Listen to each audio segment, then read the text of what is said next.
आखिर इंडिया के stock market अचानक इतना क्यों भाग रहे हैं? क्या सिर्फ एक यूएस ईरान पीस डील ने पूरा गेम बदल दिया? देखो, मार्केट में जब भी मिडिल ईस्ट टेंशन खत्म होती है, सबसे पहला इम्पैक्ट पड़ता है क्रूड ऑयल प्राइसेस पर। और इंडिया के लिए ये बहुत इंपॉर्टेंट है क्योंकि हम अपना ज्यादातर क्रूड ऑयल इंपोर्ट करते हैं। अब सिंपल लैंग्वेज में समझो, एक जगह है स्ट्रेट ऑफ हॉर्मोज जहां से दुनिया का मेजर ऑयल ट्रांसपोर्ट होता है। अगर वहां टेंशन बढ़े तो क्रूड ऑयल महंगा होता है, और अगर पीस या स्टेबिलिटी आए तो ऑयल प्राइसेस नीचे आने लगती है। और एग्जैक्टली यही हुआ।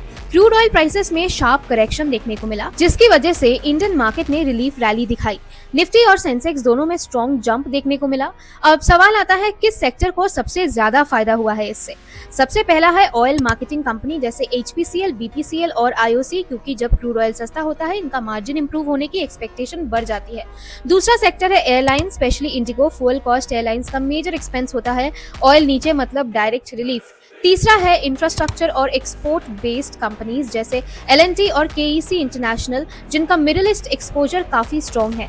जब जियोपॉलिटिकल टेंशन कम होता है, इन्वेस्टर्स को लगता है प्रोजेक्ट स्मूथली एग्जीक्यूट होंगे और यहाँ बाइंग देखने को मिलती है। और भी कुछ स्टॉक्स जैसे अदानी पोर्ट भी फोकस में रहे, क्योंकि ग्लोबल ट्रेड और पोर्ट एक्टिविटी सेंटिमेंट इंप्रूव होता है। लेकिन एक इंपॉर्टेंट बात, मार्केट सिर्फ न्यूज पे नहीं चलता है, एक्सपेक्टेशन पे चलता है। अगर पीस सस्टेन होता है तो पॉजिटिव सेंटिमेंट कंटिन्यू हो सकता है, लेकिन अगर जियोपॉलिटिकल टेंशन वापस बढ़ता है तो वोलेटिलिटी भी रिटर्न कर सकती है। तो सिंपल कंक्लूजन क्या है? Lower crude equals to India के लिए पॉजिटिव सिग्नल, और इसी वजह से मार्केट ने रिलीफ रैली दिखाई है।